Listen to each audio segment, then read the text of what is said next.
for November. Let's go ahead and take the roll. Good morning. Good morning. For the State Controller, Ms. Paquin. Here. For the State Superintendent of Public Instruction, Mr. Johnson. Here. Mr. Prezant. Here. Ms. Yamamoto. Here. Ms. Bradford. Here. Ms. Erden. Here.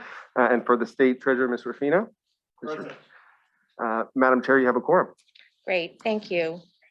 Okay. I think, and Steve, you're going to make some I have a comments. statement here. Thank you. Yeah. So the CalSTRS board meetings are live web streamed and video archived and available to the public on calstrs.com. Individuals who wish to address the board should dial into the public comment line at 833-986-0555 and wait for the 10-minute public comment period to end at the end of the agenda item the caller wishes to address. For comments not pertaining to a specific agenda item, there will be an opportunity for additional statements at the end of the open session. Each caller is allowed a maximum of 3 minutes to speak. However, if there is not enough time for each caller to have 3 minutes, the timing will be at the discretion of the chair. To protect the privacy of callers under the age of 18 who wish to address the board, only their first name and affiliated organization may be provided, but other personal identifying information such as their last name, age, or school may not be shared. And since the October offsite, CalSTRS has received 104 emails requesting divestment from Enbridge and 181 emails requesting divestment from fossil fuels. Great, thanks very much, Steve. So we'll move forward with our first agenda item is the approval of the committee agenda. Are there any changes or comments on the agenda? Okay, I take a motion and a second to approve the agenda. So move. Okay, so it's moved by Karen and seconded by Lynn. So without objection, the committee agenda is approved. Now we'll move on to agenda item number 2, which is an opportunity for statements from the public. Good morning. Oh, yeah. We have 6 callers in the queue right now. Each caller will get 3 minutes to speak. So we'll wait a second for the timer.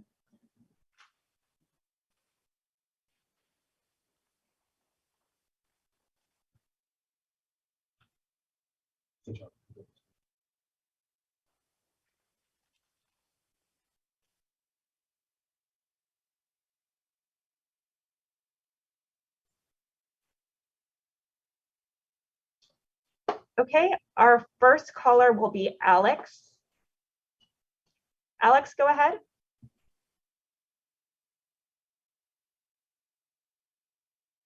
Hello?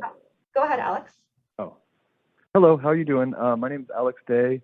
I'm a teacher at Berkeley High, a member of CFT, AFT Local 1078, Berkeley Federation of Teachers, and naturally a contributor and future recipient of CalSTRS. And I'm calling today to second the letters and emails y'all got around divesting from Enbridge specifically and fossil fuels in general. My main points that I'm going to start with are talking about essentially what I'm hearing from my colleagues when I mention this to them. Oftentimes they're very, well, actually universally among the people I've talked to who are also CFT members, they're very surprised that CalSTRS is still investing in fossil fuels. So just from a standpoint of democratic control over CalSTRS and giving input to y'all's decision making, I think that's a major consideration. Also, further than that, I mean, what we see around specifically with Line 3, but with many fossil fuel projects in general, is that they're often violating treaties with Native peoples, bringing up issues of human rights abuse around the world. And so I think that should be a consideration for where we make our investments. But also specifically in terms of the issue of climate change, like naturally as we see, each report on the projected climate change impacts just seems to get worse and worse. So I'm in my 30s, imagining 30-ish years from now when I'll begin to receive some of my retirement pension from the CalSTRS fund, I can't imagine a world that is stable if we continue to invest in fossil fuels. Therefore, when it comes to, you know, fiduciary responsibility that y'all have to the retirees, you know, I would just simply say that, well, one, you know, there's ample evidence from BlackRock investment group itself that investments in fossil fuels and divesting from fossil fuels do not hurt portfolios, one. But two, even if I grant you that you might make a little more money from fossil fuels, which I doubt, but just for the sake of argument, then what that's doing is destabilizing our entire climate system. Thank you. That will in turn destabilize all the other investments in the portfolio. And so just from a strict sense of that, like every penny we put into fossil fuels is destabilizing the very natural systems that all of your other investments rely on. And so seems to me, even from the fiduciary perspective, to be irresponsible. Yeah, I believe that's about my time. So, you know, I'm happy to see Mr. Thurman making some noise about divestment. I'm happy to see Ms. Hendricks beginning to entertain it, but I would urge every one of you to divest from fossil fuels. Thank you. Our next caller will be Joan. Joan, go ahead. Hello. Hi, good morning. This is Joan. Good morning. This is Joan Lohman. Thank you, board, for receiving my call and my comments. At a recent board meeting, CalSTRS celebrated its commitment to net zero carbon emissions by 2050. Two fundamental flaws, net zero and 2050. The most recent report of the IPCC working group provides new evidence of the chances of crossing the global warming level of 1.5 in the next decades, unless there are immediate, rapid, large-scale reductions in greenhouse gas emissions. Limiting our warming to close to 1.5 or even 2 will be beyond our reach. They're speaking of immediate, rapid, and large scale. The idea of net zero emissions leaves fossil fuel extraction in place. The net is offsetting carbon emissions with carbon capture technology. But that net does not exist. That technology does not exist. Even the world's largest carbon capture technology, recently completed in Iceland at the cost of over 10 million, can handle only roughly 1/10,000,000th of current emissions, according to climate scientist Peter Campus. To replicate this technology at a scale to handle our current CO2 emissions in time to prevent greater climate catastrophe is magical thinking. We teach our children to study and trust science, yet you, the managers of our retirement fund, are not listening to our respected climate scientists. At a recent union meeting, we heard there's going to be a forum soon on the issue of CalSTRS divesting from fossil fuel, and that's great news, but how tragic that while there will be a public forum, the CalSTRS board, you folks, are sitting there with the responsibility for listening to science and have failed for over 8 years to even put the conversation about divestment on your agenda. Youth from around the world have shown up in Glasgow this week to demand real commitments to ending fossil fuel dependency worldwide. I urge you to prioritize divestment from fossil fuels. Zero emissions by 2050, net zero is magical thinking. Please listen to our youth. Please listen to science. Thank you.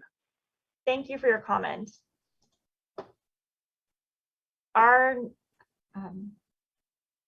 Wait for the timer to reset.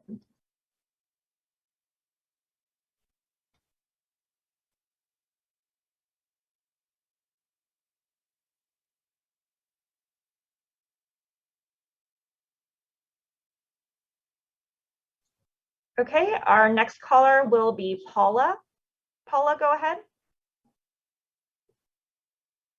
Hi, can you hear me? Yes, go ahead, Paula. I'm a retired teacher and a CalSTRS member.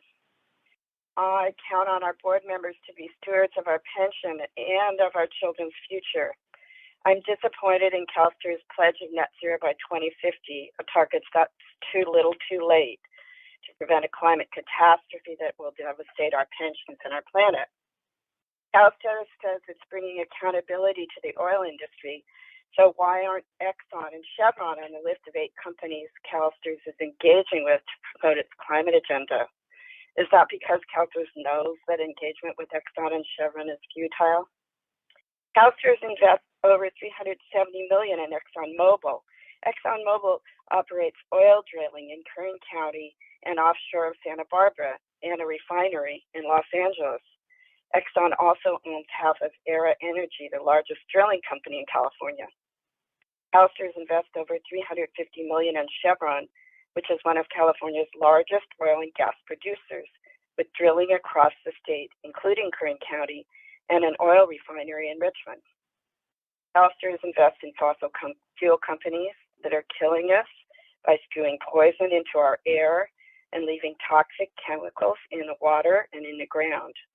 In California, over 7 million people live within 1 mile of fossil fuel production, and 92% of those people are people of color. If this board is going to protect our pensions and stand behind its own fiduciary and moral responsibilities, divestment from Exxon, Chevron, and all fossil fuel companies is the right thing to do. It's time to look past the rhetoric of engagement to real solutions that recognize the current necessity to stop drilling, keep oil and gas in the ground, and invest in renewable energy. Thank you for listening. Thank you for your comments.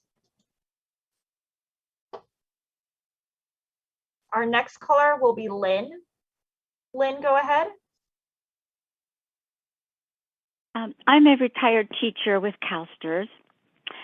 We have just this one planet wrapped in one atmosphere, and all the people on all the continents and all the wildlife must share it. It is connected by ocean currents and jet streams that bring constantly shifting weather to every altiplano and jungle floor. No place is untouched. We are inextricably intertwined. So here we are together, and we're in grave trouble. The actions of some of us have profoundly damaged the contents of the air we all share, such that our atmospheric envelope, huge though it is changing. It's not good news for life on Earth. The climate that whole civilizations have always depended upon is now unpredictable, bringing starvation to innocent people in Madagascar, leaving Filipinos living in ruins, and turning many in northern Africa into homeless refugees fleeing desertification. The root cause is uncontested, the burning of fossil fuels. The years of deliberate denial are over, yet we in the United States continue drilling for more oil and gas and burning more fossil fuels, thus knowingly accelerating climate change and bringing misery to innocent people in all corners of this globe who don't even use fossil fuels. CalSTRS knowingly plays a role in funding the eventual demise of life on our only planet. Just look at the growing list of extinctions and the numbers of displaced people. Read the UN reports. We are in a climate crisis. In most stories, we would look for a hero or heroine to stop the unfolding nightmare. Who will stop the extraction and burning of fossil fuels, clean up the air, and restore a healthy planet, steering us to other ways to meet our energy needs? Unbelievably, such an energy transition is still possible. CalSTRS can be a key player in stopping oil extraction and implementing a clean energy future. With your substantial financial clout, CalSTRS can make the choice to come to the rescue or continue wasting our money on a path that is destroying us all. What do you each want on your conscience? Use your financial clout to lead us out of the climate emergency to a sustainable future without oil. Do it to assure a healthy future for all of our children. Thank you. Thank you for your comment. Our last caller, we'll wait for the timer to reset. Thank you. Our last caller will be Terry. Terry, go ahead. Good morning. My name is Terry Dunn. I'm a recently retired elementary school principal and teacher of biology, math, and science. I want to acknowledge that the board has done work to have a plan in place for divestment by 2050, carbon neutral. And while I appreciate the board's work to be activist investors and apply leverage in that way. And I understand that you need to manage risk financially. The biggest financial risk that we have comes from collapse. And we're at risk with our climate. And those numbers, 2050 is way too long. It looks like 2027 is currently considered the tipping point. I live in Contra Costa County, which has the largest number of refineries in the state. So I understand the need for a solid, stable, thoughtful transition from good jobs and good investments in fuels. But those changes need to happen, and they need to happen quickly. So we need to transition our economy, and that is a time of opportunity. I realize that those opportunities include risks that traditionally we may not want to expose ourselves to, but we're exposing ourselves to a greater risk in the environmental impacts of fossil fuel extraction and burning. So yes, please continue your thoughtful action, but the action needs to shift in response to a true crisis that is upon us, because the greatest risk we have is the collapse of an environment that we can live in. The additional risk is that as the climate impacts continue to increase over the next few years, I'm concerned about fossil fuel investments collapsing as the economy collapses. And that's a risk that we need to get in front of. So thank you for your work, and please protect our investments by protecting the planet. Thank you. Thank you for your comment. That is the last caller in the queue for item 2.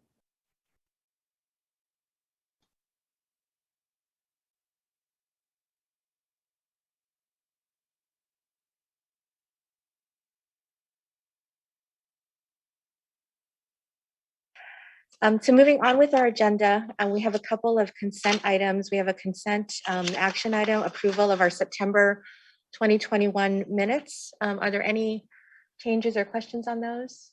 Okay, without objection, those minutes are approved.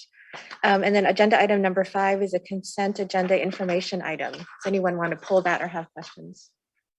Okay, well, thank you. We'll receive that, and the board members have read that report, and appreciate the staff update on that. So now we'll go to agenda item number 5, which is our report from our Chief Investment Officer, Chris Ailman. We have 20 minutes for this item. And I have a note here that we're also having, I think, a member of our staff join us via Zoom. So again, a little bit of a experiment of trying to be in a boardroom and have people on Zoom and all engage in a conversation. So appreciate everybody's patience and flexibility as we do this, but I'm looking forward to the report. So Chris, we'll turn it to you. Thanks, Joy, and good morning, everybody. It's good to see you in person. Hello to everybody online. From the offsite, you encouraged us to be very brief in our staff comments to allow you more time for questions. The history of the investment branch is to jump on your advice and implement it at the first meeting. So what you'll see today and from me is very short comments, and then leave all the rest of that time open for your input. So I'm going to run through my slides very fast. The bottom line on this one is we're not at 312, we're actually at 321 as of last night. So $320 billion, all-time record high on Halloween at the close. And the fund has grown dramatically already in this fiscal year. So pretty amazing. We will have some 300 balloons, but do that hopefully in January or in March when the public's here. This slide is our asset allocation. And what I really want to highlight, the one thing is how stable it is. We talked to you about mid-month about the changes we're making and the tilts we put on the portfolio. But as you can see, they're actually very subtle. The dip in the middle of that chart is February, March of 2020, when the whole economy shut down and we had those radical 3 weeks. But you can see it's even just a minor deviation. This one's got a lot of information. The two things I want to highlight: the USA is 76% of our assets. So our money is mostly in the USA, and that's primarily because of our fixed income, real estate, and private equity. China, which has been a big discussion, is roughly the second or fourth largest country in our portfolio, only 2%. Only 2% of the portfolio is in China. But now let's flip that around and look at, of the companies we own, where do they get their revenues? And the USA is about 43%. Less than half of the revenues come from the United States and originate here. What's amazing is when you add China and Hong Kong, it's the second largest exposure. And so their economy is important to us, and it represents about 10% of where we get our revenues. So we used to always care about England and France, Germany, and Japan, but we really do need to pay attention to China and Hong Kong. And I did not even touch Taiwan, because obviously that's going to be a crisis going forward, but that would increase those numbers even higher. Same basic things when I look at on the horizon. The one I'd add is I've added uncertainties for the first time. Inflation, the debate, is it transient or is it actually somewhat permanent? And then the employment issue, the fact that we have tons of unemployed, yet tons of job openings, and can't merge those. I'm starting to hear, and yesterday was the first common report of people raising minimum wage or their entry wage north of 15 to 16, 17, $18. That's great, but that means you'll have inflation. And that's going to be a debate. Tomorrow's a jobs report, so you'll hear more about that. Inevitable surprises, the two I highlighted that are, I think, not on our headlines as much. North Korea has certainly been doing some very aggressive things and is hitting the crisis stage because of COVID and because of the sanctions. And then China and Taiwan. If you've been reading closely, China flew a very large sortie of fighter planes over Taiwan just this last weekend, and Taiwan had to scramble. China has been doing very aggressive military tactics.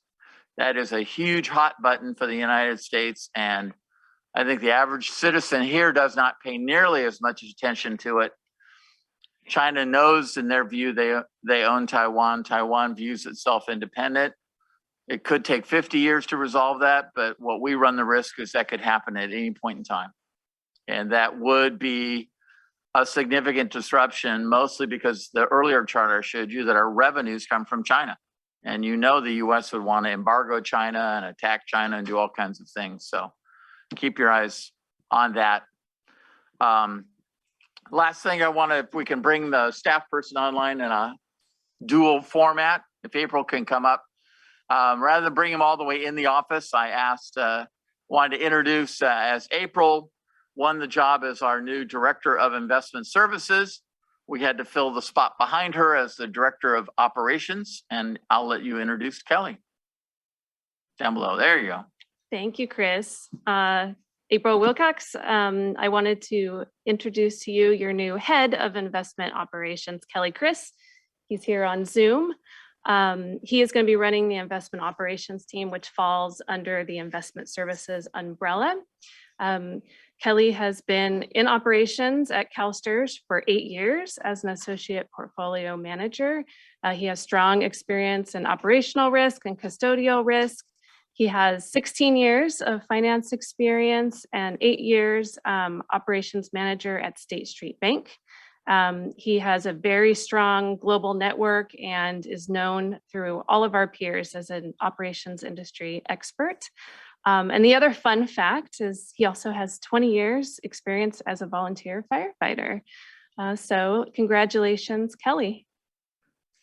Thank you very much, April, for the introduction. I am honored to be selected for the role, and I look forward to meeting each of you in person and continuing to support you in the future. Thank you very much. Thank you, and welcome, Kelly, and congratulations. Open to questions. Okay, I know we're out of practice here. I think that we can, actually,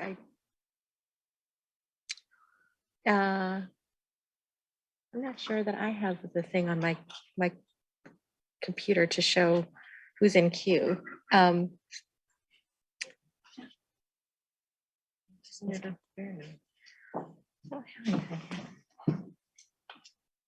we're unfreezing, I also recall Joy wanted me to point out to you that pages 9, 10, 11, page 31, 32, and 33 are your new risk reports on global equity, fixed income, and CIS. And those will be standard in all the CIO reports to show you where they are within the risk budget. And then Chris, I think there's also behind the risk reports, there's also the report that the committee had asked for on real estate, sort of showing where we are with leverage, right? That is correct. Yeah, okay, great, okay. So I've got Gail. Thank you. This sounds different. Thank you, Mr. Ailman. In terms of inflation and kind of the central bank's action and what comes at the end of the month with Chairman Powell, can you just talk a little bit about the risks to the fund? And then I think the second question that we'll have a longer conversation on with our actuarial team is what is happening in terms of retirements, and if you're seeing any demographic shift or any indication with the soft employment numbers of retirements and how you see that playing in, as well as the general risk of declining enrollment in some of our public schools. There's a lot of uncertainty as what's driving all of this going on, the lack of workers, whether it is retirements, people just refusing to work, and we don't have a lot of clarity. I would say the Fed is always really, really important, but the fact that the stock market's at an all-time record high again makes it more of a heightened concern. The market accepted the Fed announcement yesterday that they are going to begin to taper and take the foot off the accelerator and slow down. So that was well received and they've well communicated. Chairman Powell still has not been reappointed, so that's a big risk. As I mentioned to you in several emails, the Fed is due to a large turnover in leadership. So that adds a layer of uncertainty. I think it will bring volatility to us in the fund, which is why we're staying very close to the asset allocation instead of being extremely aggressive with the market hitting all-time highs. So as I discussed last year, we tried to be balanced, but it was an odd year where risk on, and that's, I think, the big debate. So we will continue to try and keep the fund neutral so the diversification will help us if we have more volatility toward year end. Thank you. And just huge kudos to you and your team for the risk report. I think as we look at benchmarks, I think it's just a really, really great way for us to look at risks in the portfolio. Just for folks that are listening, can we talk a little bit about how you measured the risks and just make sure that people understand why it's forward looking and why it's so significant for the fund to look at risks in this way? Forecasting risk is always a challenge, but what you're doing is using the historical track, a record of it. And all of these risk reports are relative to a basket of securities that's really represented by an index. So for those that listen and the teachers, think of the S&P 500 as probably the most common basket of 500 stocks. And if that's your baseline, then they can measure very accurately how our portfolio is going to perform relative to that. So behind all of these pages is our benchmark system. And we can measure down to the basis points how close we're tracking. And with tracking error, it can be positive and it can be negative. It just means you're different than those 500 securities and in that rank order. And as you can see down the page, we can really break that out. Global equity is probably a great example. So page 31, because it has a US and a non-US benchmark and emerging markets. It's got all those sub-industries and you can see the weighting. Now we adjust the scale so these lines show up, but you have to look down below to realize that's 0.5% to 0.5% negative, or on the bar chart on 18, 1% positive to 1% negative. Obviously you think of, if you're within 99 and 101 of something, you're really very, very close to it.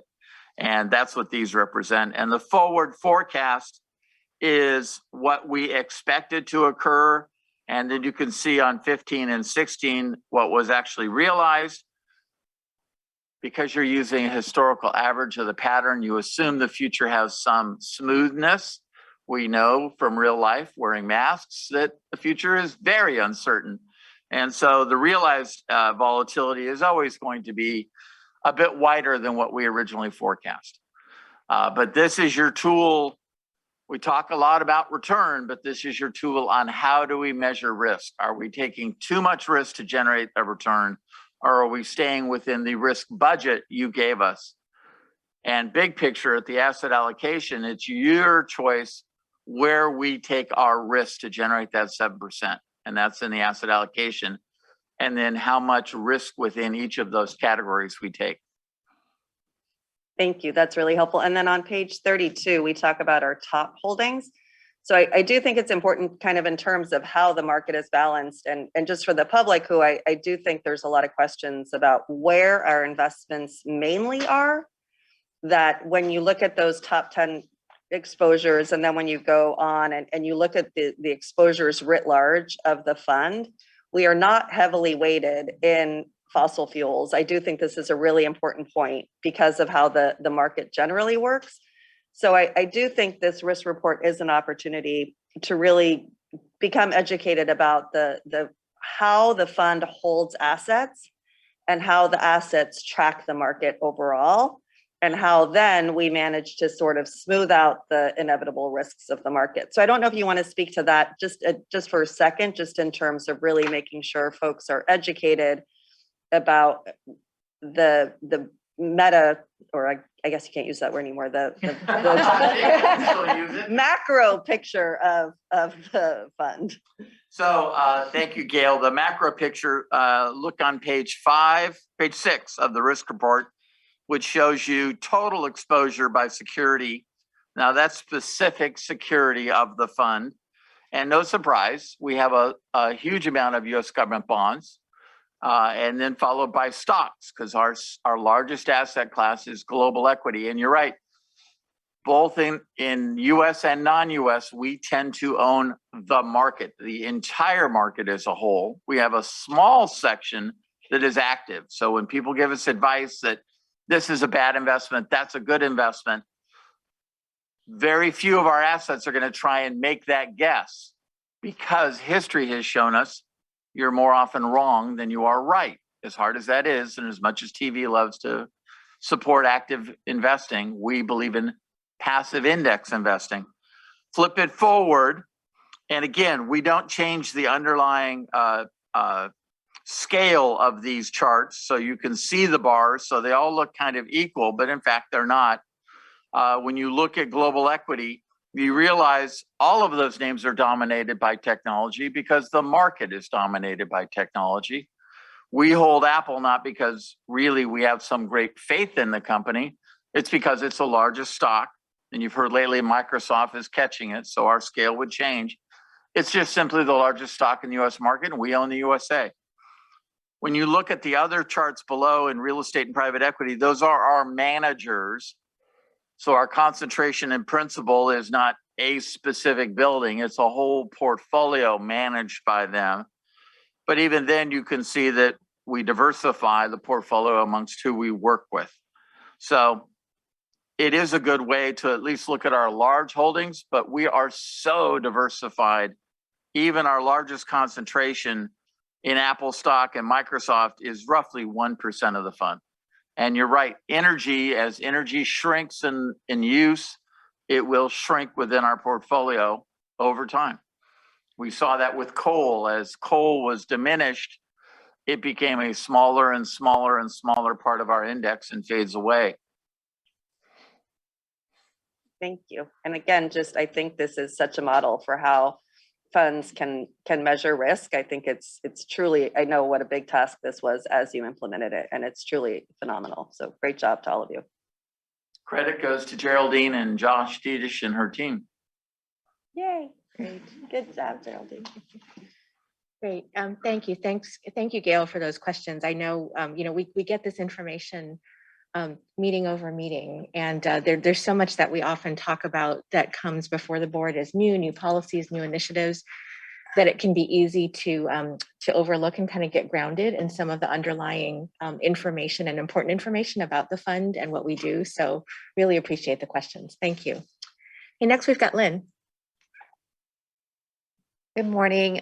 Chris, you mentioned this concern or this perplexity about we have all these job openings, we have all these large unemployment rate, and driving in this morning, I was listening to the radio and they were talking about the feds have now set January 4th as a date for companies with 100 or more employees to either be vaccinated or to have weekly COVID testing. So I guess two questions. One, what do you think potential impact is on the economy as a whole? And then second, do you expect this to have any negative impacts on the companies that we were invested in? Thank you, Lynn. That is a very complex question, and I don't have a clear answer because the public is really divided, and sadly, this, as at least in my personal experience, vaccinations have become almost a political issue and a anti-government kind of issue. So when mandates, people just like to rebel. And I think we're already seeing that in the case of New York City between the police and the fire department, that it's creating unusual behavior of employees, people retiring earlier or people willing to quit and not work. And I don't know how that gets resolved. You would think common sense would come into place and science would matter, but obviously we've been fighting that for several years now. I think that we're going to watch the job report tomorrow. Again, it's backwards looking. And there's a lot of focus back now to the weekly unemployment. For those on the board a long time, I used to send you the weekly unemployment stats and we would track the 4-week average and see where it's going. That currently is very deceiving because so many of the unemployed have been unemployed for over 18 months. They don't file new claims. They just stay in that limbo status and aren't picked up. So I don't have a good sense of how it will impact our companies. The supply chain shocks, and it's interesting, even when you look at the retailers, the traditional Christmas retailers that you think of, those stocks are going up. The forecast for them is all green, yet they may not have a lot of products on the shelves, and they may not have people to stock them on the shelves. So I'm concerned, but the market will hit a new record high again. So it's very baffling, and I can't figure out exactly how this will transition and resolve itself. I would not think positive about it, but most people forecast a rally into the year end, which just seems baffling. So. Well, thanks, Chris. I'm sure that I know and I appreciate how closely you and the whole investment team are focused on this, and be interesting to see how it all shakes out in the new year. Thank you. I will add, Lynn, because you're on the fund, on the board of the other fund. It is a time period where some people want to be very defensive and underweight risk, and they pay a big price for that at this point. We're very balanced for that reason. But the flip side is we also haven't grasped onto the risk like endowments and others have, because we think the future is so uncertain. Great, thank you, Lynn. Any other questions, Chris? Okay, great. Chris, thank you very much. That report. Okay, so we'll move on to agenda item number 6, We have about 30 minutes for this discussion. It's a discussion about where we're going next, or continuing on our collaborative model journey, I'll say. So Scott, welcome. We'll look forward to the presentation and discussion. Great, thank you. And then I just want to lead off by saying it's fantastic to be here in person. I really am under this mask smiling because I'm looking forward to connecting with you all. I'm also excited to present Collaborative Model 2.0, which supports our mission. It's how we manage our assets and bring them internally or leverage our partners to both reduce costs and raise returns.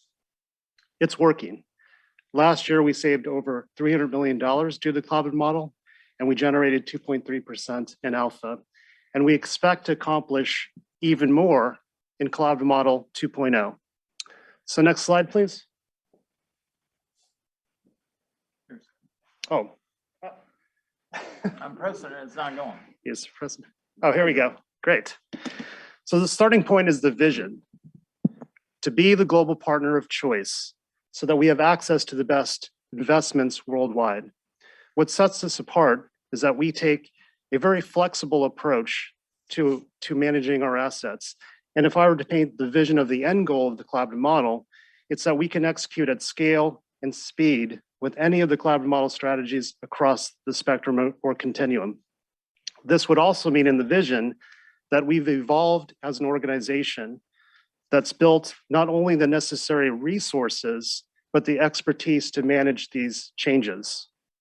So then just defining the Collaborative Model 2.0 is moving more along this continuum where we're increasing the scope and the quantity of these more sophisticated investment strategies. Now, there are three keys that unlock this vision. The first key is to leverage our partners.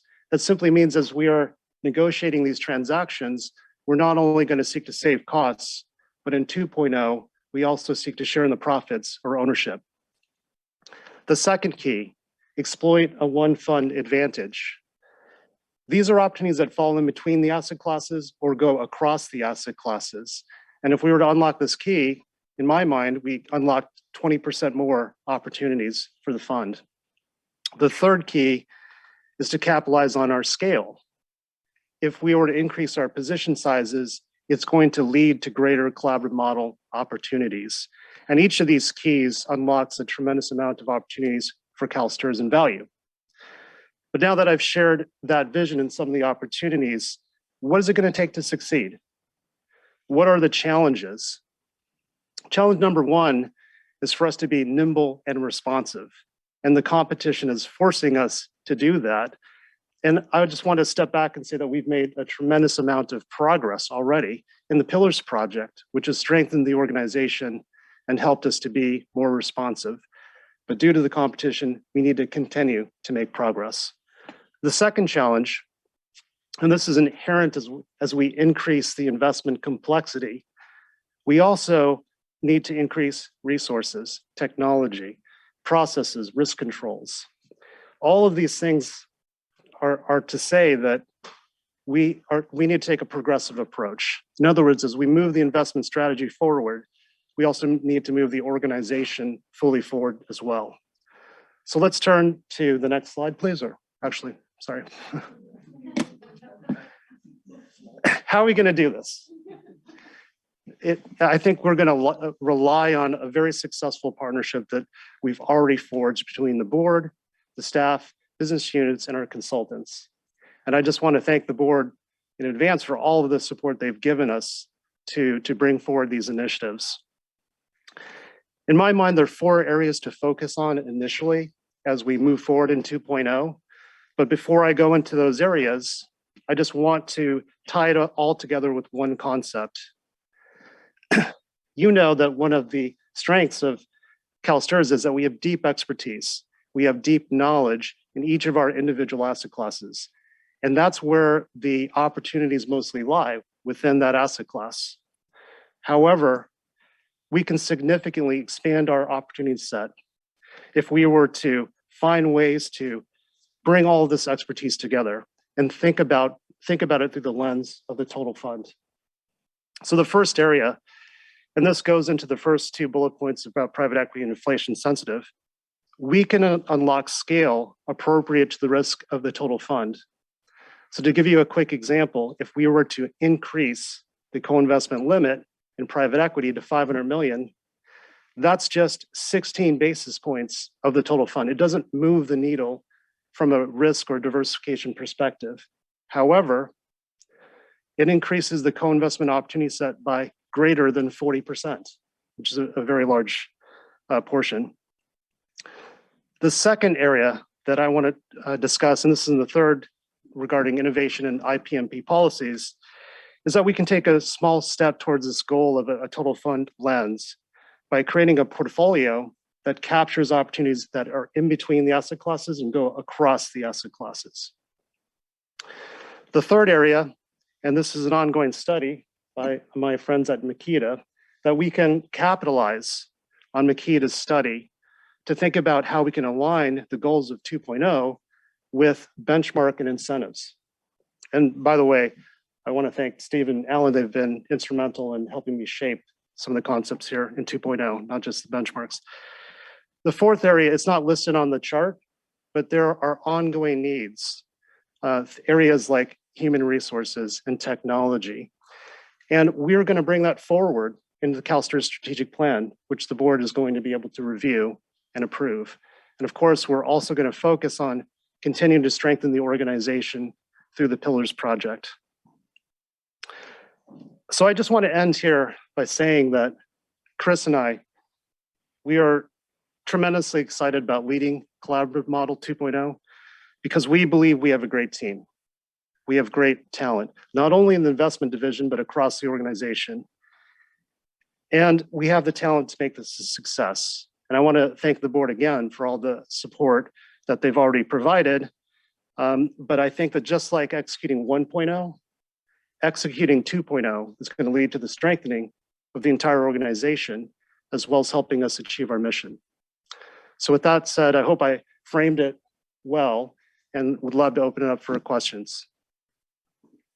Great, thank you. Thank you so much, Scott. And I appreciate the highlights in the slides, knowing that there is so much history and background in the board materials. I think one piece of context that I just wanted to provide to the committee is that one of the things that I think we wanted to do with this presentation was talk about where Scott and Chris and our investment team sees the collaborative model going, to give us all some context for the kinds of policy changes or other types of requests like technology, human resources, et cetera, working not just within the investment branch, but with CalSTRS overall on how we can all work together to enable us to be successful. I know that there have been this has come up in some of our policy discussions over the past year or two, and I think part of the goal was just giving everybody some context for what we'll be looking at over the next 12 to 24 months. So we have a few questions. First, I'll go to Frank and then to Bill. So Frank? Thank you, Madam Chair.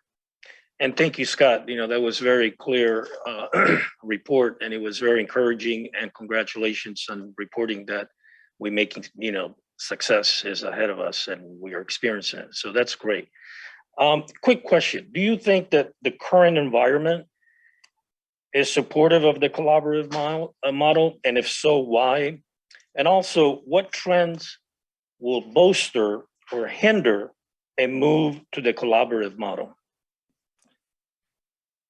Okay, great. Those are some great questions, Frank. Thank you as well. So as far as the environment is concerned, we think that the collaborative model, particularly in this environment where you see valuations that are high and opportunities are becoming more and more competitive. That is to say that we compete at a global scale. And essentially, a lot of our competition is larger than CalSTRS. They're also more nimble, and they've got a lot more resources in terms of staff and other resources than we do. And so for us to be able to execute the collaborative model in this environment, what we're trying to do with every transaction is to seek to save costs or structure it in a way where we're benefiting more from ownership or sharing in some of the revenues. And so as the markets are going up and down, at every point in that juncture, if we're able to successfully execute it, we're going to add value either through saving those costs or sharing in the economics. And so we just see it as a superior execution model.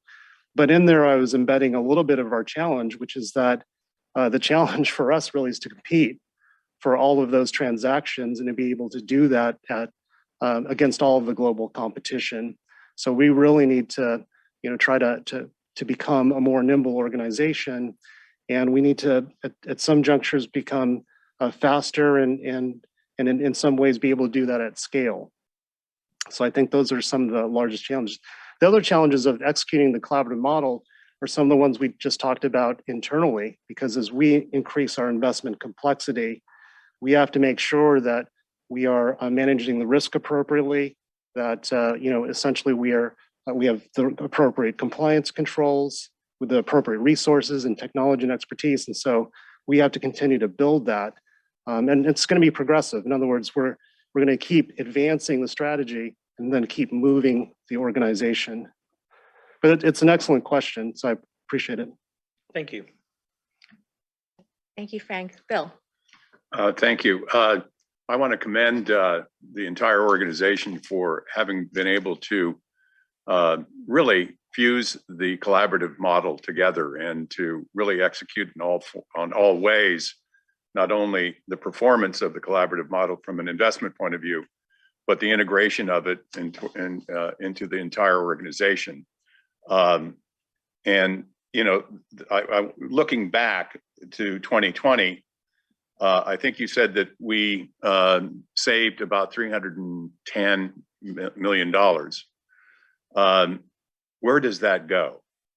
I think for the public, it's nice to know that money doesn't just stay with CalSTRS. That I believe it goes to the fund, and so that inures to the benefit of our members. Absolutely. So the execution of this collaborative model is like a bit of a turbocharger on the ability to get excess returns. And those excess returns, about 65 cents out of every dollar, goes to our members. Is that right? That's absolutely right, Yeah. Bill. So this is not only a reward for all of those on the investment team who come together and put these wonderful partnerships together that generate these returns, but it also ultimately benefits our membership. And so that's our goal here.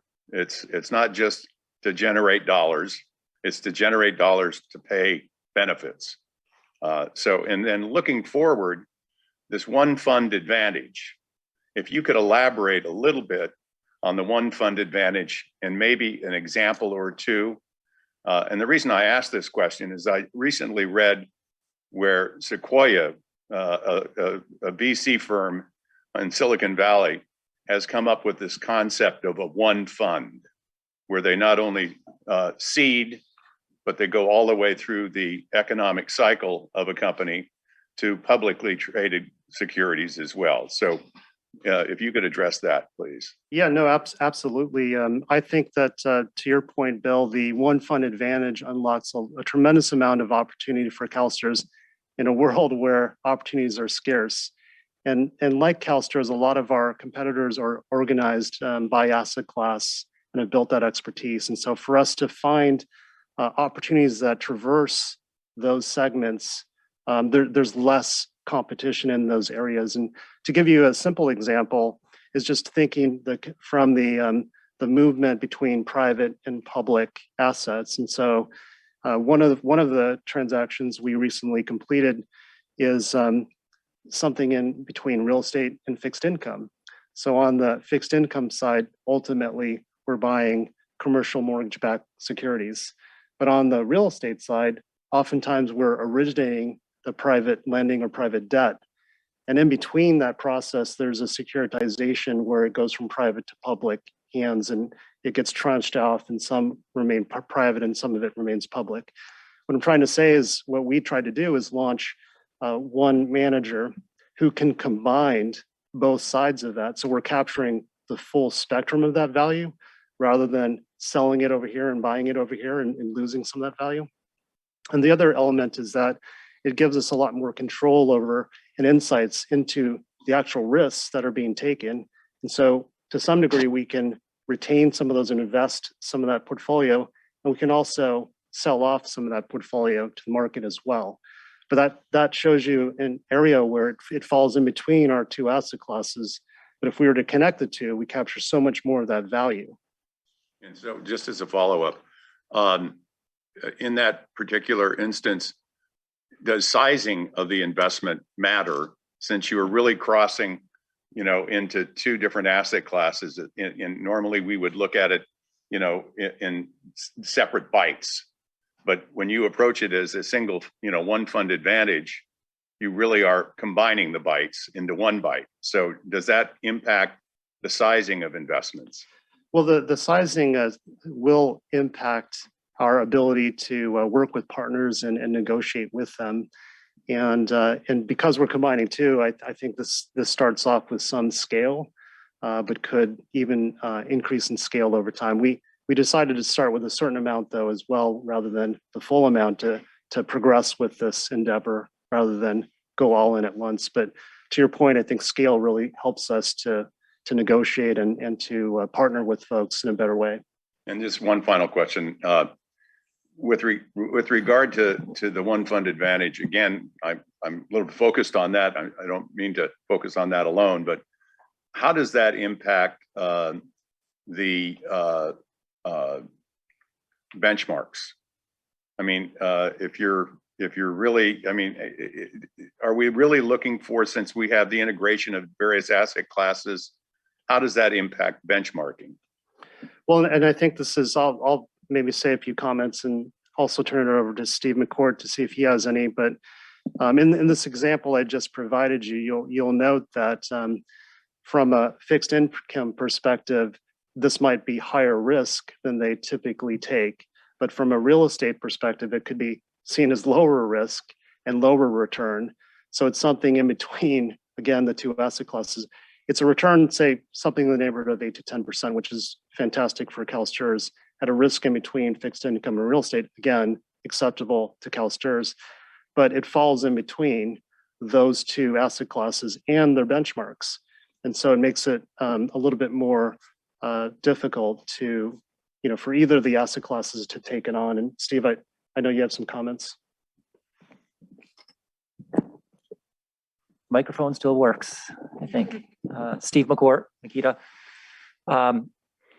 The benchmarking is an interesting, has an interesting relationship with the one fund concept, because as Scott mentioned, on the one hand, benchmarking the individual asset, which may fall under a variety of asset classes, is fairly complex. In the context of having a benchmark protocol that has separate benchmarks for every asset class. But for the total fund, it really doesn't increase the complexity of it, because the total fund has a single benchmark. And so we'll, as we've just recently launched the comprehensive review of benchmarking, that's one of the elements we're going to be looking at, is the complication of asset class level benchmarks versus the total fund benchmark. Oh, the answer is to come. The answer is to come. Okay, thank you. Thank you, Bill. Gail. Thank you, and thank you. I agree, phenomenal job, and I do think we're a model certainly in the country. I want to talk a little bit about sort of what our competitors, especially in Singapore, are able to do, a little bit to the idea that the questions that have been asked about risk and the potential for diminishing returns if we aren't more nimble. So if you could talk a little bit about GIC, specifically the Singapore Sovereign Wealth Fund, and what they've been able to do with their strategy, and how they've also become a partner of choice in terms of some direct investing. And I just have two other quick questions after that are a little more technical. Yeah, so I think just in general, rather than talking about maybe GIC specifically in this forum, just in general, as we look at the competition, what I see our competitors doing, where I think we need to continue to add to, is in this area that Bill was highlighting, the one fund advantage, being able to traverse public to private anything in between the asset classes and across the asset classes, and really harnessing that. The second area is an area of scale, where I think some of the broader competition is at the forefront of doing that compared to us. And we have examples where we were first with our partners in sourcing ideas, but we weren't able to go and scale. And somebody like a GIC actually just took the rest of that, or became the lead investor beside us because of those issues. So I certainly think that scale is another issue. And the other part that we've talked about is speed. So if we're able to do it at speed as well, that would really help us versus the competition. And certainly competitors like GIC and others are very, very responsive and fast. What I think stands apart from CalSTR's perspective is the fact that we have wonderful partners that we've developed relationships over many decades. And so that gives us an advantage in our flexible approach as well, that we're hoping to do any type of collaborative model transaction across the continuum, rather than be sort of stuck in one area, like we have to be direct or we have to bring it internally. And that's somewhat sets us apart from when I talk to our partners from us versus the competition. Thank you. Do you think it would be useful at all to consider sort of a relative competitive advantage where we look to what we're doing really well? Because we're going to, at some point, hopefully, you're going to execute where you are so well that we will get to kind of a point of diminishing returns, right? Where there will have to be a policy change in order to have this one fund model. Is a competitive analysis of where we are vis-a-vis some of the international funds a worthwhile exercise, or you think you know enough about that to advise us as we move forward?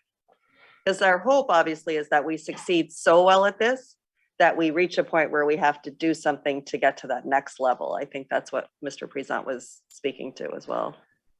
Yeah, I think that, well, from the perspective of competitive landscaping, our directors are doing that consistently and constantly. So I think we have a good read on that. And I obviously wouldn't hurt to make that more systematic if we were, for example, to bring in a consultant to take a deeper look or deeper dive into that. But I don't necessarily see that as a barrier for us to execute. One thing I did want to talk about, though, is the opportunity set before us, because this idea of diminishing returns to me is, I think that we have quite a long runway still left. I mean, if you were to ask me, if we're in a 9-inning ball game, maybe we're in the 4th inning. And there was a helpful chart that I think sometimes fall apart in the 4th inning, Scott. Well, it's a 9-inning game. It's a 9-inning game. But I think you actually had asked for this chart, and Chris sent it out. It was a very helpful chart, which showed by asset class what we are doing with collaborative model strategies, and where we have in the orange more external management. So that is one way to look at the opportunity set. But I'd look at it in a few other ways, which is the collaborative model strategies that we're executing today. If we're in the 1.0 version and we move along the continuum to more sophisticated strategies in 2.0 and 3.0, that is an opportunity set, right? So if we've been focusing on the cost savings, but now we can also focus on the value add, even in the areas where we have collaborative model investments, we can continue to move those and progress those along. Then there's the area where there's external management, and we can, that's obviously sort of white space. And the third area we've been discussing are areas that are not even depicted in that chart, which are the one fund advantage and scale. Because if we apply those elements, that opens up a lot more opportunities as well. So I think that we will at some point come to the point of diminishing returns, but I just want to make sure that everyone understands the opportunity set today is still very robust in these areas. That's really helpful. I do think this is a worthwhile chart to share with the public, because I think what you're saying for those of us here is that the orange spaces are where the opportunities are. In terms of the cadence, I assume we'll take advantage in global equity first. And I know, I I see Ms. Kim back there, but I think that'll be an important, like how, not for today, but how we'll take advantage of that first. It seems as though does our goal remain bringing global equities entirely inside? And then I'm just going to ask my second question at the same time, because they may be related. Staffing challenges and making sure we take advantage of the remote environment in terms of ensuring that we can get folks who do not at all need to be in a single location. Because I imagine the white space, or I call it the orange space that we're looking at here, in order to take full advantage of it, we need to get to the point where we can hire more folks, I imagine, as part of the answer. Yeah, I think in terms of staffing, I think our challenge now is to actually hire the folks. But thankfully, the board has already provided, roughly 91 positions over the next 5 years, which we forecasted to move into this phase. So the amount has already been completed in our BCP. But as far as the orange spaces as well, the nuance there is that we're constantly looking for areas that we think that we can do well, either on a collaborative model basis or on an internal investing basis. There's not all areas that we think we can actually do that with. The more active the strategy is, the more likely that we'll always be relying on an external partner to help us. So I just want to make that clear as well. So please do. Yeah, sorry. So I think to me, there's a natural barrier of how much of that orange we can bring in. Before our Canadian partners launched into the full Crown Corporation model, they tended to get to about 62% to 65% internal, which was a sweet spot. We're approaching that. They've been able to push that, and I think we will too. But there's a natural impediment simply because of our business model and our structure about our government. I've raised this with a few of you. A good analogy is that when you have somebody doing a transaction in the business world, you want them to have to write a personal check and put their money in that transaction. And you view that as alignment of interest. Unfortunately, in the government structure, that's viewed as a conflict of interest. So there are just natural impediments where we'll be able to push the envelope and increase the amount of that orange in the collaborative model. But at some point way out there, you'll have to evaluate how reasonable it is to change the model to go even farther. But I think there's growth opportunity and we can keep expanding it. And then just the final question, thank you, that's really helpful. The final question, I think, in addition to keeping us abreast of where the barriers are, so that as the chair said, we can adjust the policies, but this question of where to hire and what the remote posture of the world could bring to the board in that regard, like where people need to be and where you're seeing the talent. And I might defer this question to Chris. Well, I've said to you privately, we have very much tapped out the Sacramento market. There's only us and CalPERS. As you've heard, we have a lot of State Street alumni. That staff is getting smaller. This just isn't a finance town. So I think we need to expand and look across the state, San Francisco to LA as money centers, and maybe eventually at some point to New York and London and Tokyo that are other money centers. There are challenges, immense challenges on the culture and hiring side. There are extreme challenges because we're a state entity.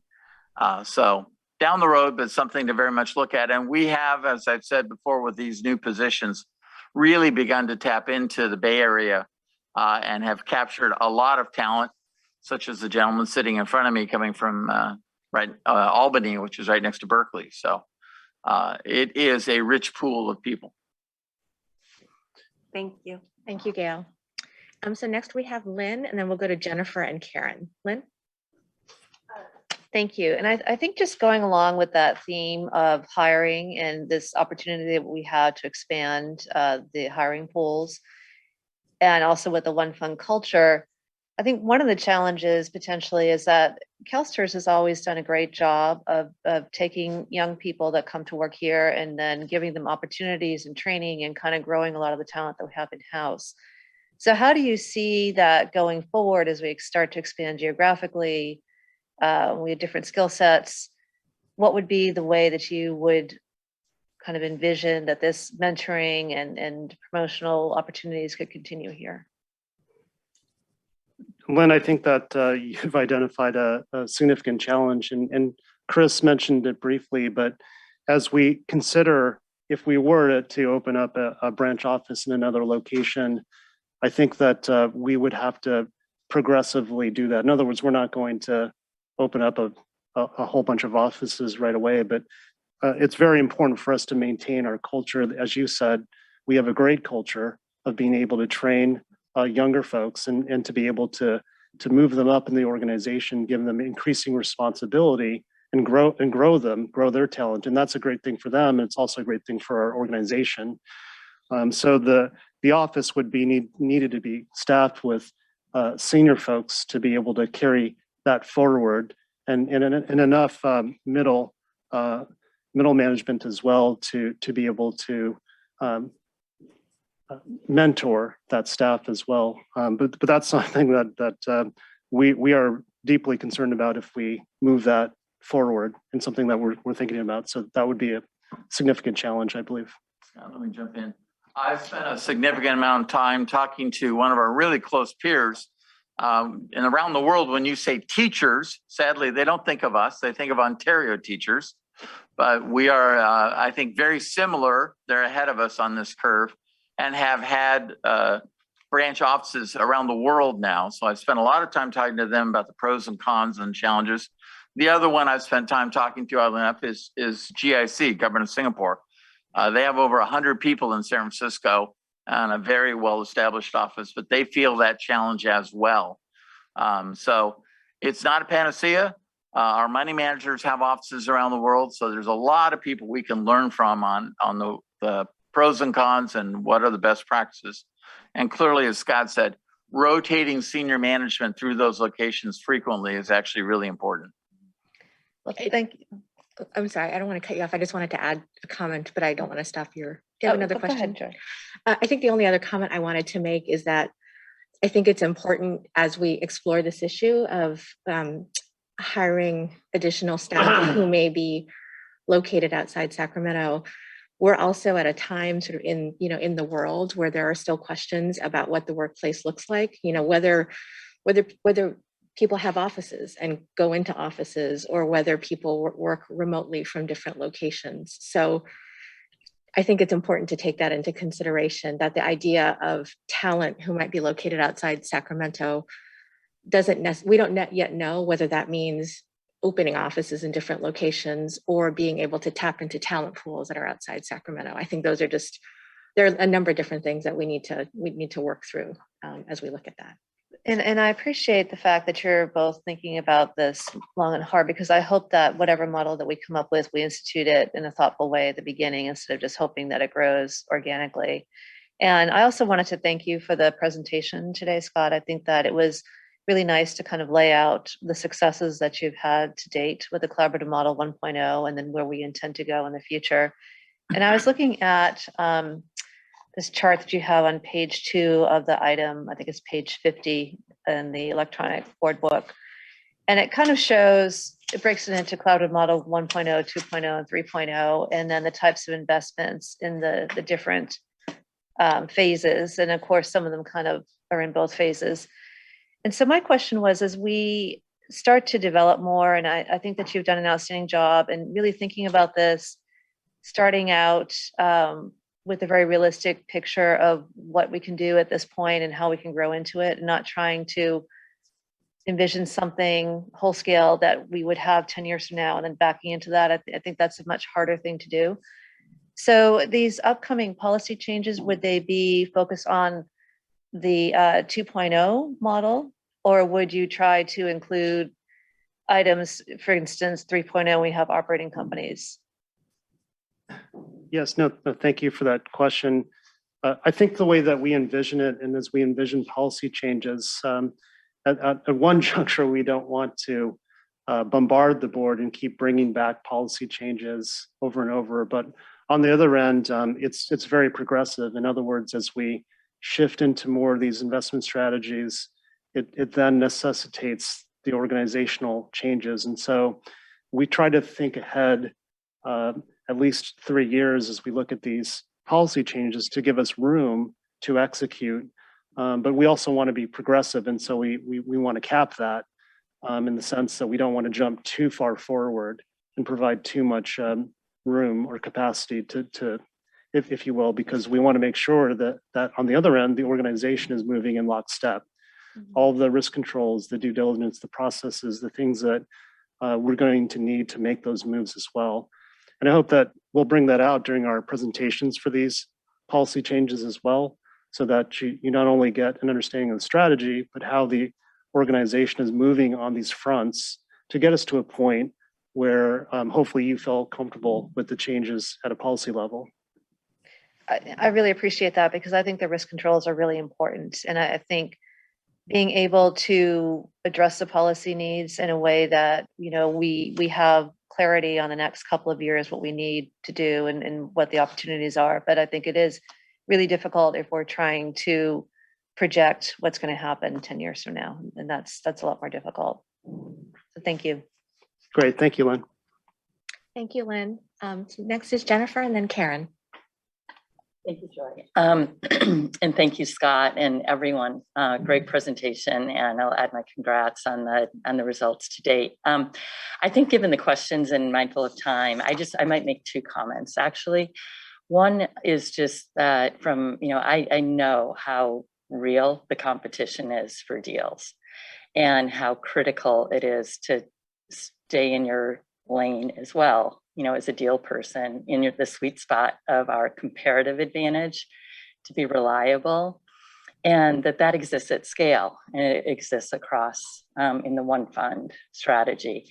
So as we're coming forward with the policies to ensure that you're very clear with us on having done those metrics, of what it's really going to take, to optimize this lead that we have in the market and continue to grow it, what it's going to mean to be agile and adapt to the market, but systematize our processes so that we know when the market's evolving, but we're still in the bounds of our processes, and then where those boundaries are.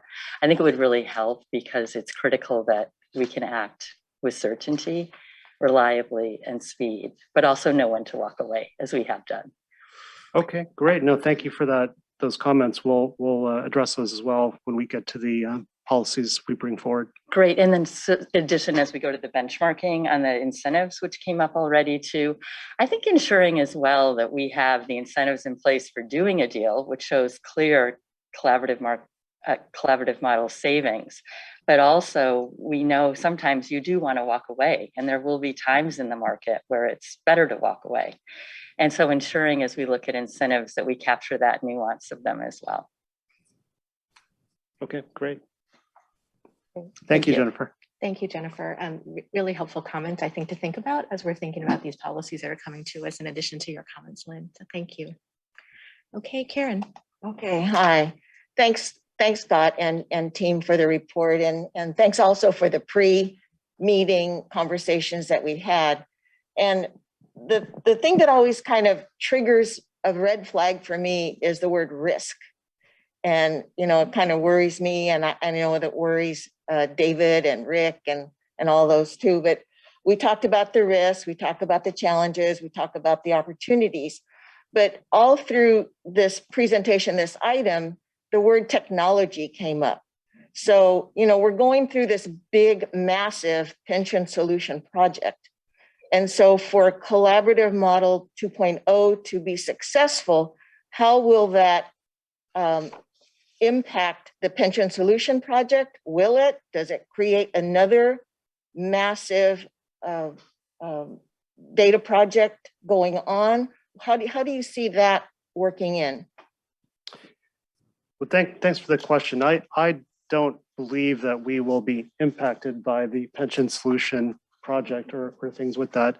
What I can say is that Chris, April, and myself, we've been working closely with Ashish, because there are some elements where he is moving forward with a database for the entire organization. And that database will be critical for investments as we apply different types of software in 2.0, Cloud Model 2.0, to better advance this concept of a one fund advantage, where you can imagine we want to be able to share knowledge across each of the different asset classes. But Ashish has shown up, and maybe you can talk a little bit more about some of our discussions. Yeah, Ashish Jain, Chief Technology Officer. So I think Karen, with the pension solution, I think this is a little bit immune to pension solution because we started looking analytics overall, actuaries, David team, Rick team. So we started that requirement phase. We hired a company, they did it. We are right now, the RFO is in the street. We are going the phase approach, not converting all the analytics for the benefit services and finance services. We are going actuaries and auditors and then investment. So we are just looking the resource constraint and taking the approach like a baby steps, not impacting everyone in the organization. Okay, so take little tiny steps to get to where we want to go. Yeah. Okay. But I think we have to posture in a way that we just don't put the blind eye right now, because we have the future is technology. So how we can bump it up our infrastructure to leverage the technology in the future. Okay, because it's just technology moves so fast, and hopefully that by taking baby steps, we aren't going so slow that we miss out on the big opportunities ahead. Yeah, so that's why I think I had a discussion with Scott and Chris that how we can do a little bit not impacting our resources, but the infrastructure in place with the next 3 to 6 months or 6 to 9 months. Okay. Yeah, infrastructure is a big word these days. So thank you. So leveraging the infrastructure means the cost solution and all. I think we are going not in the only this space, but we are looking from HR perspective and other technology areas where how we can bring that technology in sooner than later. Okay. Okay. Good. Okay. Yeah. Thank you. Thank you. Thanks, Ashish. Thank you, Jen. Okay, great. Thank you, Karen. Okay, I think those are all the questions in the queue. Thank you very much. That was, and it was great. So I really appreciate the sort of highlights because you clearly, hit on the high points and we had a great discussion. So thank you, Scott. Let me just ask, because we're in this virtual setting, are there any callers in the queue for public comment? There are no callers in the queue right now. Great, thank you. Okay, so we'll shift now to agenda item 7, which is our investment cost reporting. So it's our annual investment cost report, as well as our collaborative model savings report. So we have April Shifat, and I think that Mike Dunnigan, I don't know if I think he's going to be on Zoom, right? Okay. And I think what we're going to be doing, I think April, what you and Shifat are doing is you're presenting on both reports, and then we'll take questions and discussions after that. Is that right? Okay. Great. Okay, and just again, by way of reference, we're running a little bit behind, but we have 30 minutes for this section, and it's really important information. So I want to make sure we have a chance to discuss it and answer questions. Yeah, we'll keep the presentation pretty short, and hopefully we can be guinea pigs on a hybrid in-person and Zoom presentation. Great, thank you. So I am April Wilcox, Director of Investment Services. With me, Shafat Hassan. She's the Head of Investment Performance and Compliance. And hopefully on Zoom, we have Mike Dunnigan. He's Associate Portfolio Manager. So we've been presenting costs to the board for 15 years, and we continuously enhance it every time. And so this year, in addition to the traditional cost report, we're going to present the collaborative model savings report. Before we do that, I want to caution, though, that when you're looking at it from a collaborative model perspective, it's showing the cost, it's showing the dollar savings. It's not going to show the value add stuff that Scott was talking about in his earlier presentation. So things like more control over assets or leveraging resources at a total fund level, those things aren't in the savings. These are just dollars. But that could be something as we are developing and the collaborative model develops, we could try to incorporate in later versions. Another thing is this is staff's report, but we did work very closely with Makita on the scope and the methodology that's outlined in here. This is not tied to the LTIP discussion, but Makita could end up recommending leveraging it, this type of methodology in the future. But for this purpose, it's just information only. And with that, I'm going to pass it off, hopefully, to Mike Dunnigan. Thanks, April. Can everyone hear me? Sounds good. Okay, so with that, Mike Duncan, investment performance and compliance, and I'd like to just jump into the first slide, which is overall investment costs in basis points. So this slide looks at portfolio costs in blue and carried interest in orange relative to the total fund's net asset value. And then we have the combined kind of total at the top and a gray trend line. So as you can see from that trend line, overall costs increased for the first time in 6 years. So this is predominantly due to carried interest that was paid out, which often fluctuates from year to year, as you know. In 2020, this number was $680 million or 26 basis points, as you can see on the chart. So this was a significant increase from last year for carried interest, but it's actually a positive. So we've had double-digit returns over the last few years from the private asset side. So when we end up paying out carried interest, it means we've actually realized larger gains for the fund. So it's just good information. Going back to the blue lines across the top, those are portfolio costs, and like management fees and salary, that's what they are. They've steadily increased over time. So in 2020, CalSTRS paid $1.5 billion, which was an 11% increase from the previous year. And as you can see on the right, that increase was attributed to three main drivers. The first was asset growth. So as our net asset value rises, a lot of times management fees are based off of that. The second was asset allocation. So as we continue to shift slightly more towards private assets, they often have a higher fee structure than public. So our fees will go, or our costs will go up as a result. But then the collaborative model actually produced a savings component for us. And in this case, global equity reduced specific active strategies. So they took some of their active strategies and they reallocated them to internal strategies, which saved us about 1%. If we jump on to the next slide, April. So this next slide outlines our internal versus our external expenses without carried interest and kind of breaks them down into public and private. The one thing I would want to point out is we have internally managed private listed here, and these are the assets that previously we referred to as hybrid. So what we've done is we've tried to simplify the way we represent this, and we've just labeled everything as external or internal. So really for this table, what we're trying to demonstrate is the savings from managing assets in-house. If you look at the externally managed assets in blue at the top, you can see that they are just over a third of the total fund's assets, but they make up over 2/3 of the total fund's cost. And most of that comes from the external private assets. You can see this further broken down on the right, where we have public and private split into their cost per dollar of net asset value. So we already know that internal is generally cheaper than external management, but this shows you how much per dollar. And really the only thing that I would highlight on here is when you look at the internal public at the bottom right, it still only costs about 4 basis points per dollar to run those funds. And that's actually a number that's been rounded up from 3 something. So just a little call out there. If we go to the next slide, this is actually our peer comparison results from the CEM survey. So CalSTRS is considered a low-cost fund relative to our global peers and just US public funds in general.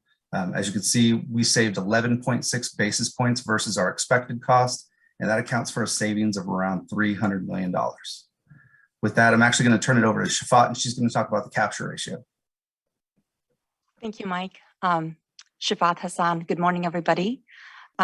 This slide basically is your profit margin. And there are 2 things I really want to highlight here from as a takeaway on this slide. The first thing, if you look at the bottom, is the trend line, the blue line there. No concerns there, really. It's moving up. The capture ratio for the total fund is slowly increasing with time. And you will see that it's because of the result of the savings we have been generating, which will be in part B of this presentation. The other takeaway, if you look above the green column there for capture ratio, I want to draw your attention to the private assets. That's where you're going to see most of the opportunities for improvement. You've heard Scott and Chris talk about the opportunity set of collaborative model strategies. You can easily see that that's where the biggest potential is. There are opportunities other places as well, but that's where you will get the most amp. With that, that is the conclusion of this slide, just those 2 takeaways. We are going to transition into the next segment, 7B.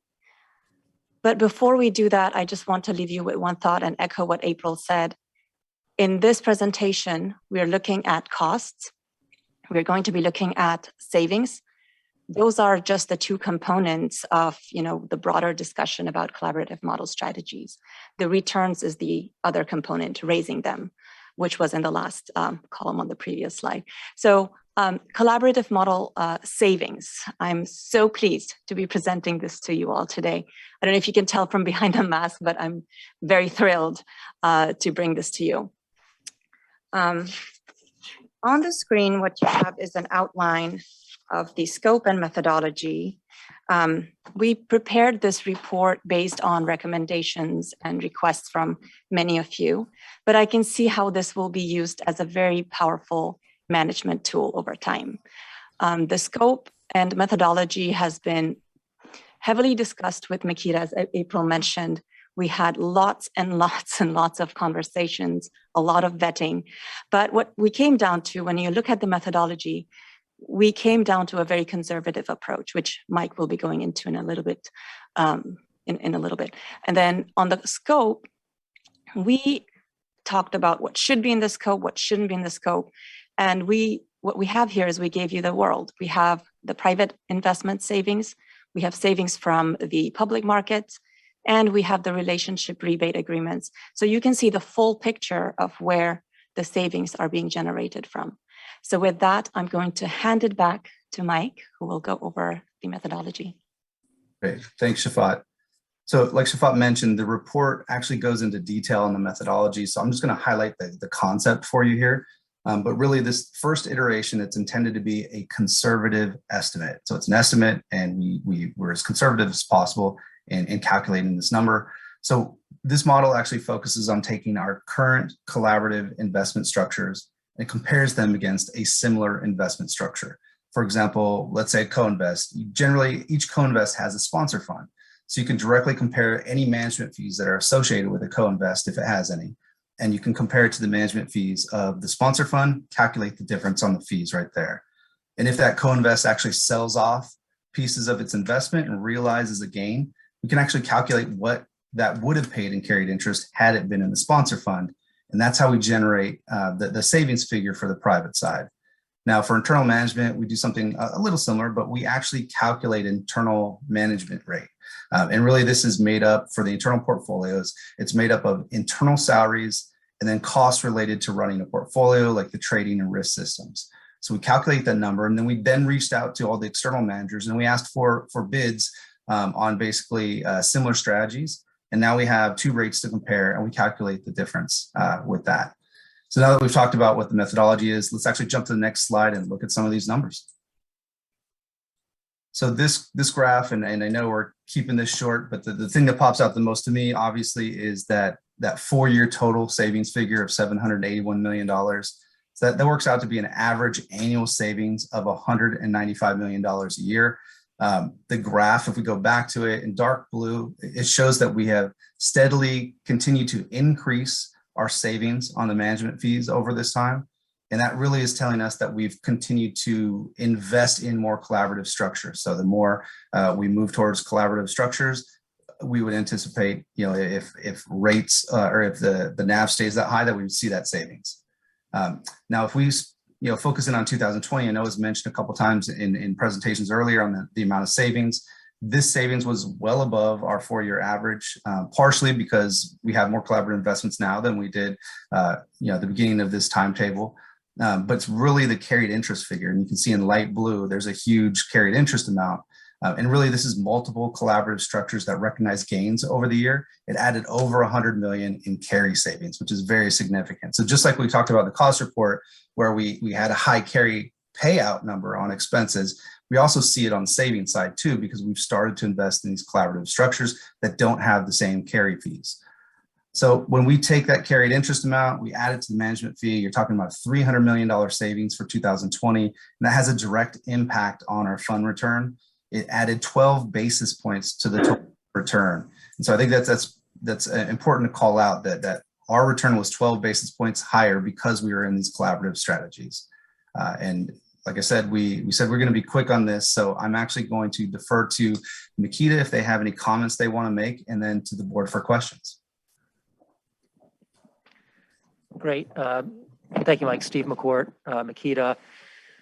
The only thing I would add to the comments that staff has made is this has been a incredibly rich process from a process perspective. We've met with April and Shafat and Mike 3,625 times in the last 6 months on this.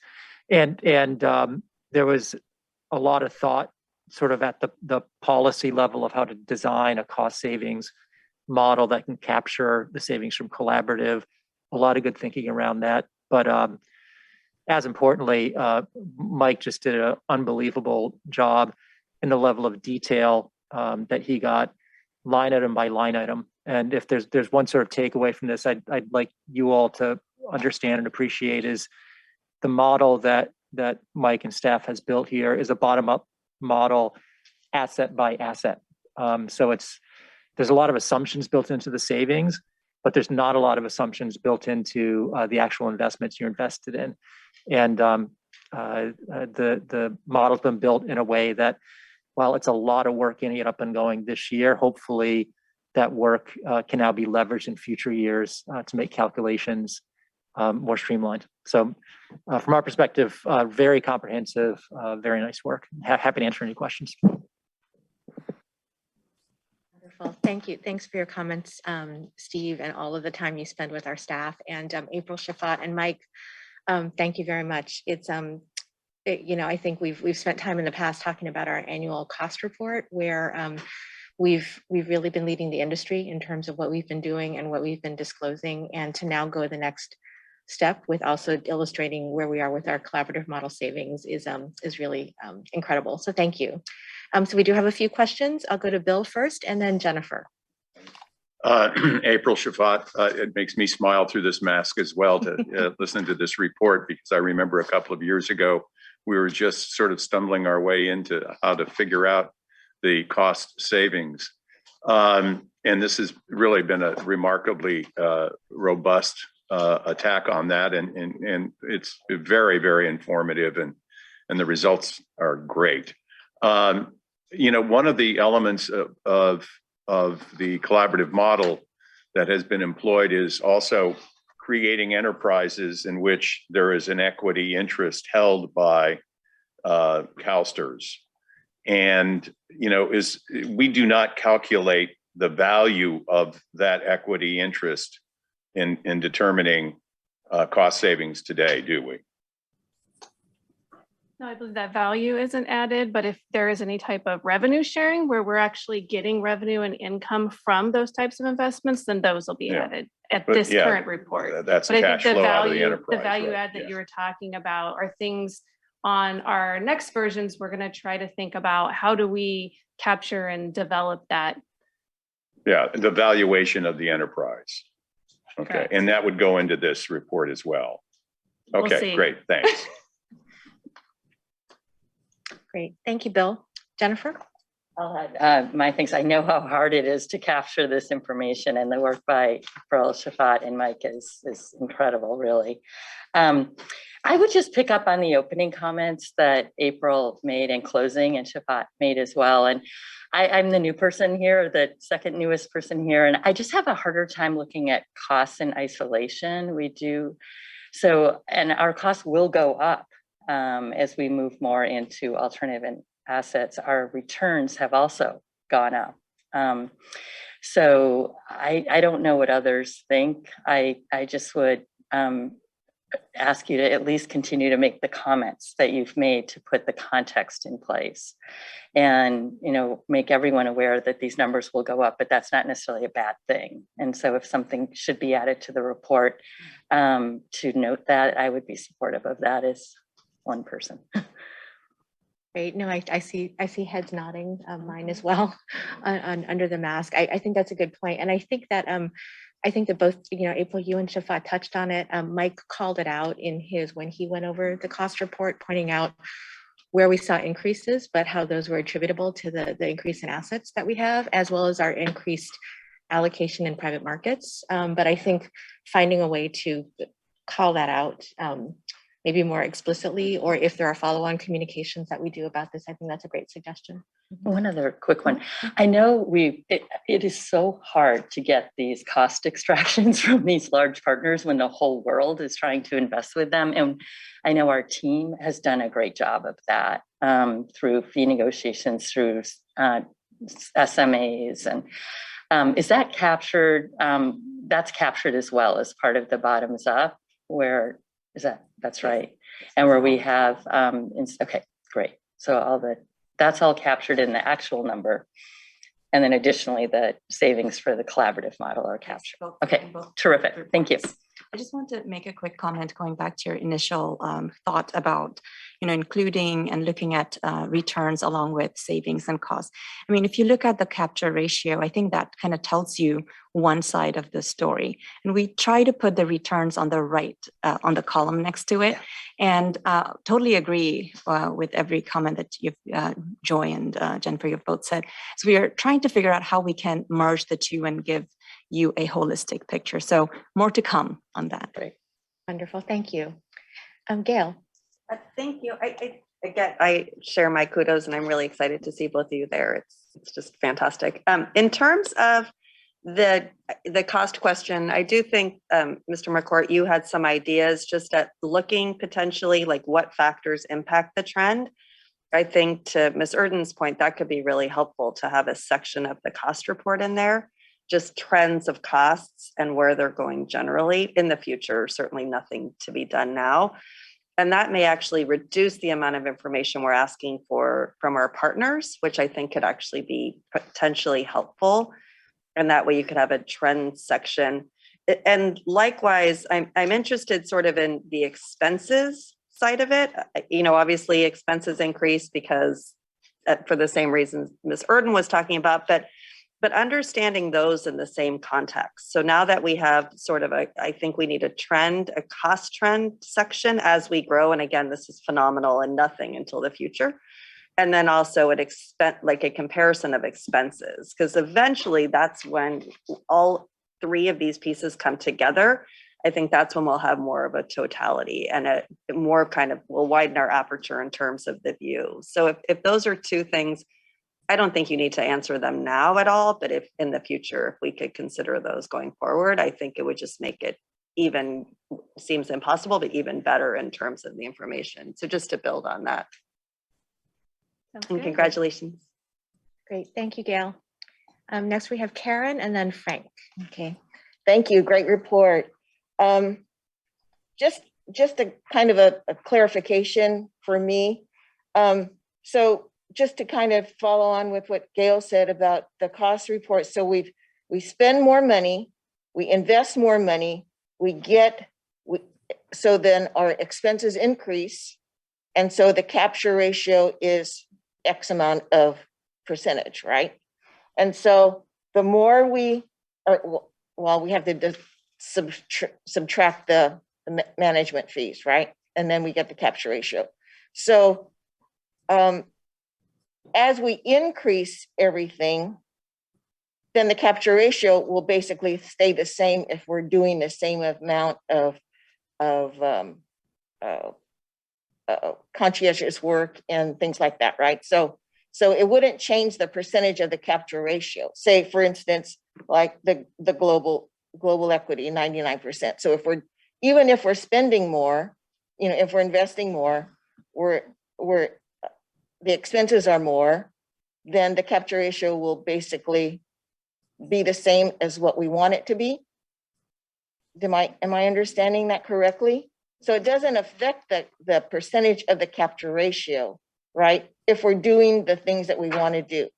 Yeah, I think it will. It depends on what you're spending on. Okay. So, and what happens in each given year. And if you think about this year, there was a huge increase in the market. And so our entire portfolio completely went up. So with that, all of our management fees would go up.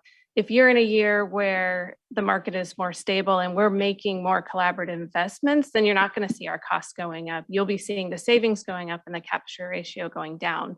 So I think you have to look at those three components on the slide of, are we changing our asset allocation?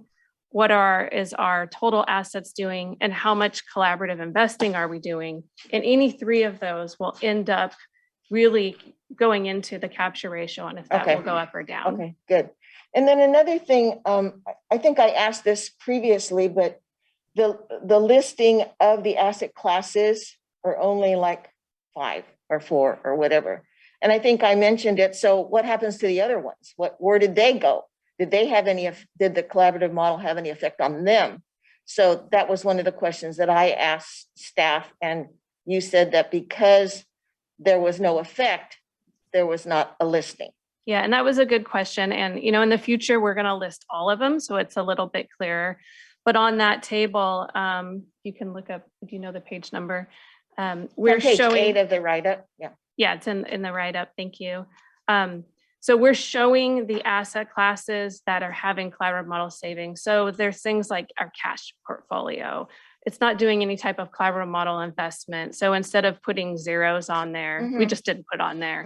Or at the time, and when you're looking at 2020, there was an innovation portfolio or a strategic overlay that wasn't technically collaborative. So we kept those ones out, but we did include it in, if you look at the total fund, the NAV, because we wanted to show the actual return of the total fund, which includes those. And then if we look below, those are the asset class that are contributing to the collaborative model. Okay. But in the future, we'll add and put zeros. So that way there's not a confusion on where are they? Okay. And then one more thing. The term other expenses kind of throws me sometimes. And so sometimes that percentage is pretty big. So is that other expenses, are those other expenses tied in with the management fee number? Or are they not? So if they're other expenses, Okay, you want to try? is it like a bunch of stuff? No, I don't know what that means. Yes. So that's again a very good question, and I'm glad you bring it up. The other expenses, if you think about it, it's mostly for the most part related to private assets investments. So for private assets, you have management fee, you have carried interest, and then you have underlying portfolio company fees, and those can be significant. So in the cost report, we have presented that, and that's why you're seeing them being so chunky. And I want to tie this back to the savings report, because we didn't do a comparison and calculate the savings from the underlying portfolio company fees. That's why the savings is a conservative measure. That's one of the reasons why it's a conservative measure. But to your question, what those expenses are, they're mostly related to private assets, the underlying management, the company fees. So those are the fees that we don't pay. So the fund and the general partnership will pay those in behalf of different expenses separately. We don't have control over them. We don't have negotiation over them, but we're including them as the cost because they are technically a cost to the CalSTRS. Okay. And if you look at the public side, the other fees are similar. Those are going to be like commissions and stuff that are paid on different trades that we do have to pay commissions on. And so those are the two different types of other, but you'll see them kind of same definition across both reports, but depending on public or private, they mean a little bit different. Okay, so what you're saying is they're non-negotiable then. Okay. Thank you. Thank you, Karen. And maybe what we can do, April and Shafat, in future years is include in the report some reference or definitions on some of these details, because I think that might be helpful. Yeah, we have a glossary. We'll make sure we enhance it so it's clearer. Great. Thank you. Thank you. Okay. All right. Thank you, I Karen. love glossaries. I just gloss over it. Frank. Yes, thank you, Madam Chair. And just to piggyback on this last question, I'm curious to know if anything has been done to manage or reduce those costs.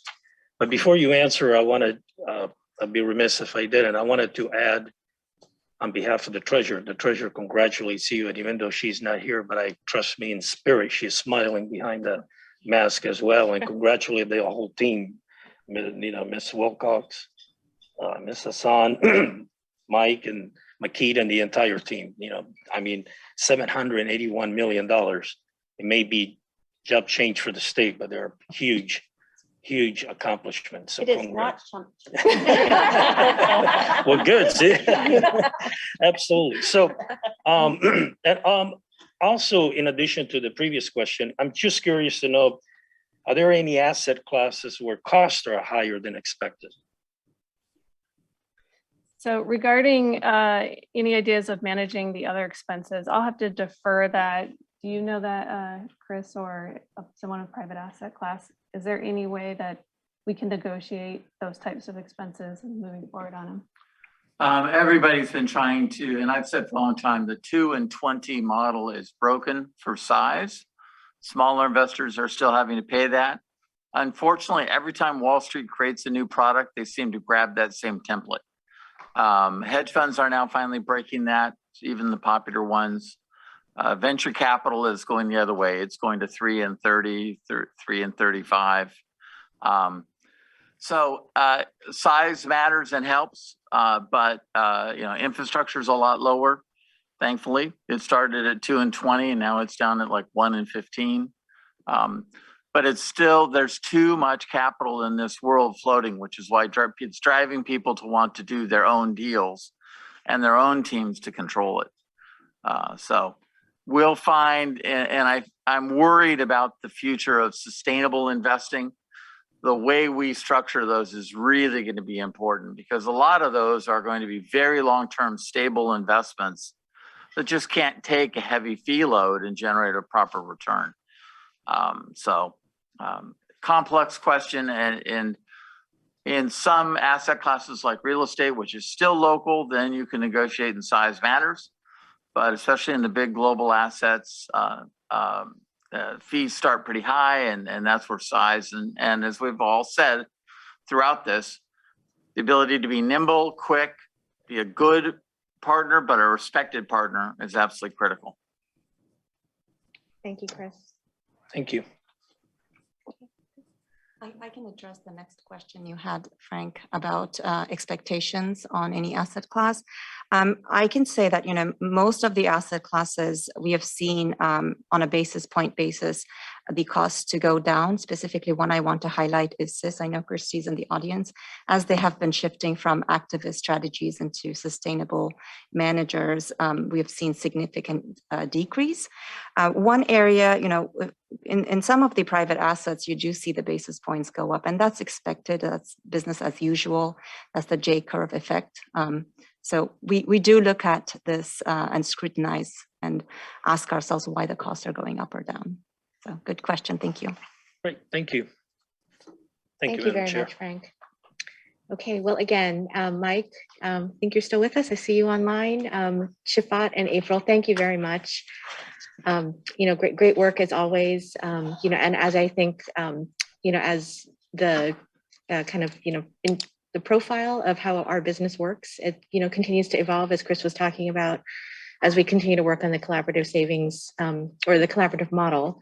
We'll continue to look forward to getting your reports in the future. Okay. Thank you. Thank you. Thank you. Thank you.